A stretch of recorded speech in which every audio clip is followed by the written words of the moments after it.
السلام عليكم ورحمة الله وبركاته. يا أهلا بكم معايا النهاردة. روتين بسيط وغدوة بسيطة وجميلة جدا وخفيفة، ولو جربتوها إن شاء الله دايما هتعملوها. معايا صدور الفراخ اللي أنا بعمل منها كذا طريقة وكذا وصفة، بس النهاردة زيادة عليها بقى كبد وقلوب. غسلتها ونقعتها تمام. معايا التوابل بتاعتها ملح وفلفل، كزبرة ناشفة، كله مطحون يا جماعة، توم باودر، بابريكا، اللهم صل على محمد، لير الجبل، معايا الورد، البابريكا، معايا القرنفل اللي هو النهاردة اساسي معايا في الوصفة ديت، جوزة الطيب. ده كله هيبقى قدامكم مطحون. وهقلب كده الفراخ بتاعتي مع الكبد والقلوب واخليها تتشرب وتتخلل كده في التتبيلة، وهنزل عليها بورق الغار والحبهان. تمام. صلوا على النبي يا جماعة، لا اله الا الله. هنا بقى الكوسة والجزر المبشور والثوم الصحيح والملح الصيني والطماطم، ومعايا التوابل الصحيحة اللي انا هقول لكم دورها ايه النهارده معايا. لازم الخطوة اللي هتنزل بقى في الزيت الزيتون وزيت الطعام يكون التوابل معايا صحيحة. ماشي يا جماعة.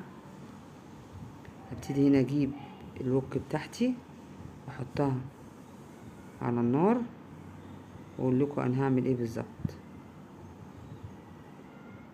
ادي زيت الزيتون معايا.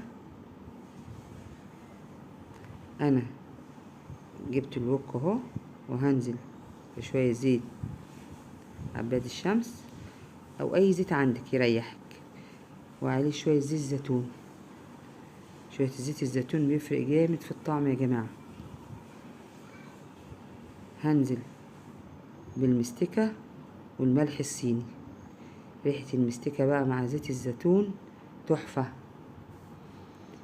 بص كده هيبتدي يسيحوا كده مع بعضيهم الريحة من قبل ما انزل بأي توابل جميلة.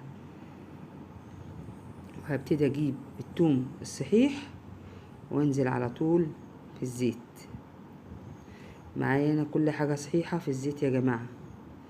الثوم صحيح، والقرفة السيجار صحيحة، ورق اللورة، كزبرة، فلفل اسود،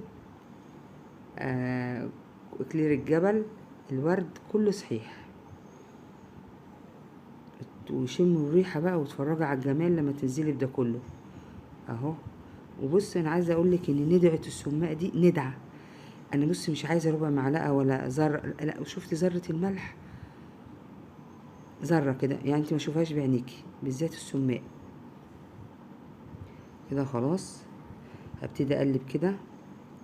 الريحه يا جماعه بسم الله ما شاء الله، يعني جميله جميله جميله. هنزل بالجزر المبشور واقعد اقلب فيها تقليبه جامد جدا كده، يعني مثلا ايه 5 دقايق كده. اسيبها كده تتشرب وتتسبك مع بعض زي ما انتوا شايفين كده. واجيب الفراخ بتاعتي اللي هي صدور الفراخ او الشيش طاووق زي ما تسموها. كذا وصفة وكذا طريقة، ما بنقفش على طريقة واحدة بس للفراخ عامة.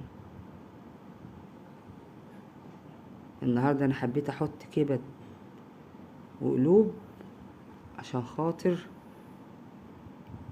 التتبيلة دي الصراحة يعني بتبقى خطيرة في الكبد كمان والقلوب، يعني ممكن تتجرب كمان مع كبد القلوب والقوانص. ان شاء الله هنزل لكم بحلقة برضو هعمل لكم فيها ايه كبد وقوانص بس وقلوب كده. خلاص هبتدي برضو ايه اسيبهم ياخدوا ويدي مع بعضيهم كده لغاية ما يشربوا في التتبيلة الجميلة دي. الريحة يا جماعة تحفة. فلفل الاسود مع الثوم البودر. تمام. مش راضية تتقلب، هنقلبوكي برضو، هنقلبوكي تقلبي كده معايا بقى. عايزين الحلقة دي تعدي على خير يا جماعة. جميلة بجد ولا الريحة. ريحة الكبدة كمان وهي بتتشوح جميلة. ورق الغار بيدي نكهة مع جوزة الطيب والحبهان والثوم الصحيح. هغطيهم ياخدوا يدي مع بعضهم كده وارجع لهم تاني. بس يا جماعة الصوص دوت تحفة. يعني انا ممكن اخدهم على كده وبالعيش وناكل، يعني مش لازم انزل ببقية التتبيلة اللي جاي ده كله.